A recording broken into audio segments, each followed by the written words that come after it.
So I had a fun conversation with a fellow new brother. Welcome, brother. I'm glad you're with us, Jason.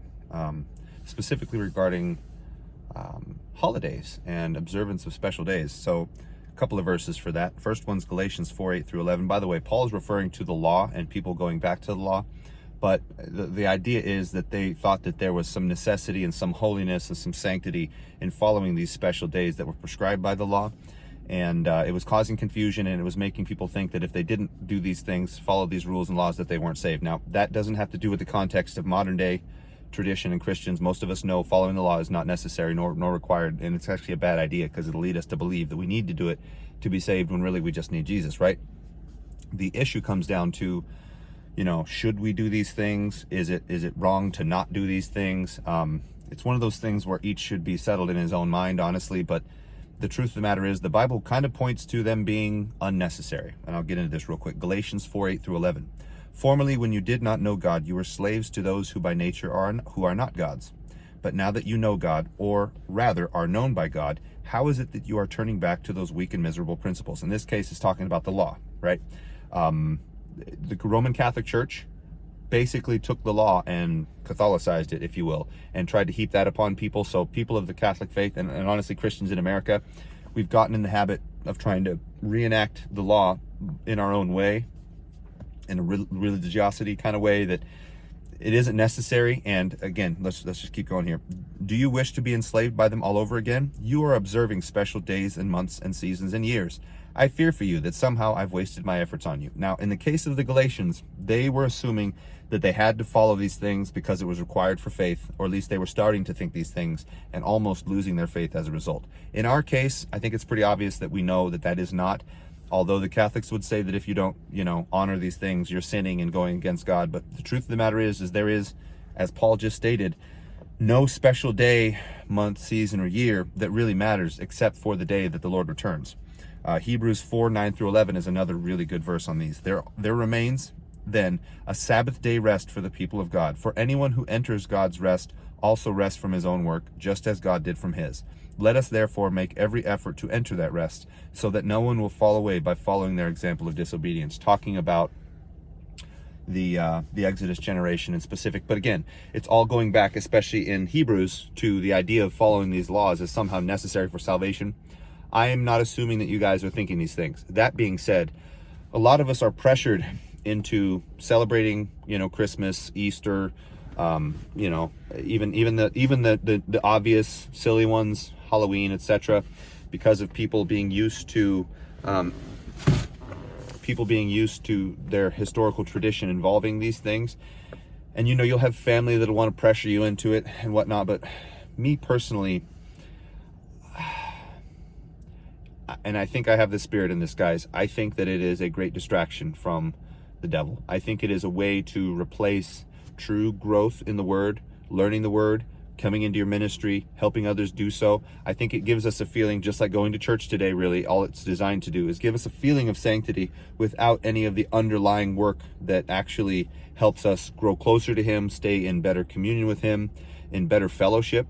And if we're being completely honest, guys, what's the only thing that was prescribed during the New Testament at all, during Christ's life? Communion. And even then, it doesn't say do this all the time. It doesn't give a prescription as to when to do it. It says, when you do this in remembrance of me, my body, my blood, right?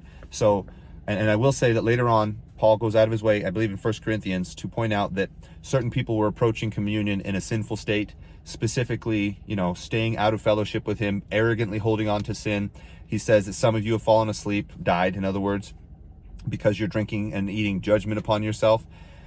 What they're doing is they're living a life of overt sin and going out of their way to stay out of fellowship and still maintain their position in the Lord. And they were coming in front of other believers who obviously knew that they were in sin and still taking communion as if everything was fine.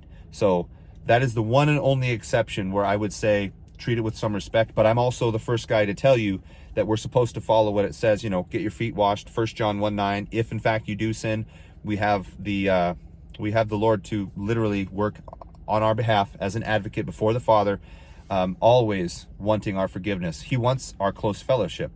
So what do I think modern day religion and so on and holidays and whatnot teach us? They teach us to find a way to be self-righteous.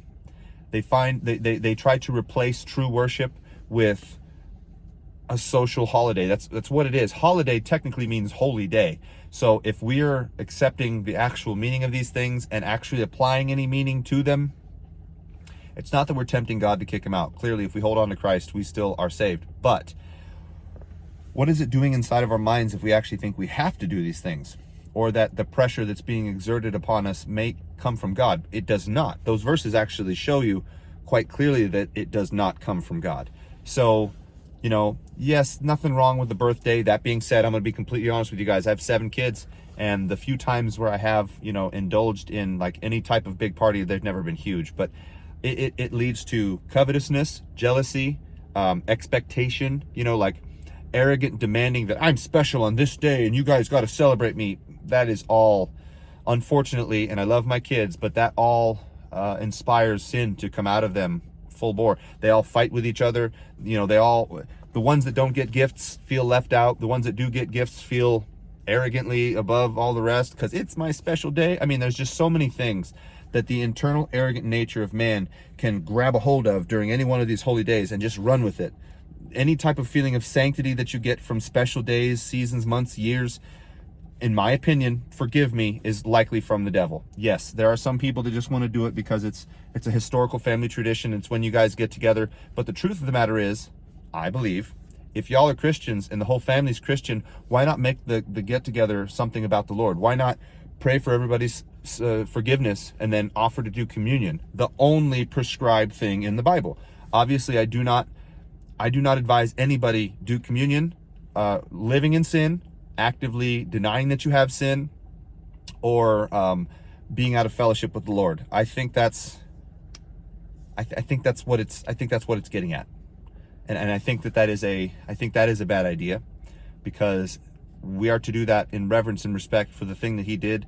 It was horrible, guys. It was truly horrible, and being disrespectful, approaching it in a sinful state, willy-nilly about these things. I'm not saying that I know for certain it happens, but the sin unto death is real. So anything you can do to avoid it, anything you can do to be dishonorable to the actual sacrifice God paid in his son, I advise you avoid that. But otherwise, all these other holiday traditions are just, they're traditions of man. They have nothing to do with anything prescribed by the Lord. Their timing during the year is suspect. Constantine literally took over the Catholic Church and tried to meld pagan and Christian stuff together, renaming all the festivals with Christian names and whatnot. It's all unnecessary, and it's all essentially a weak, tepid, kind of pseudo replacement for the law, and it's absolutely unnecessary. That being said, if you do decide that you want to do it, the best thing to do is make sure you're right in your heart and that you're not putting any legitimate significance on it, because whether you celebrate them or you're not, they don't really mean anything. Never once does Christ say, celebrate my birthday. He says, celebrate my death, right? So let's be fair, let's be honest, and let's be sober in the fact that these holidays, they're for men, they're not for us. And I mean, deep Bible believing, heavily fellowship oriented Christians that are truly trying to come into their ministry by learning the word, doing the word, and respecting our Lord with our every breath as much as we're able. Obviously, we're sinners, we're not perfect, we're not doing it perfectly all the time, but don't ever think that sacrifice or worship or any of these things are truly attached to any of these holidays, because in all fairness, they are not. That's my 2 cents on these things. If you guys have any questions, leave them in the comments. Yeah, let's just let's do it the way the Bible said. Let's be holy and sanctified because we want to maintain our closeness to the Lord, not because we want to replace what he instructs us to do with seasons, months, years, and special days. Sound right? All right.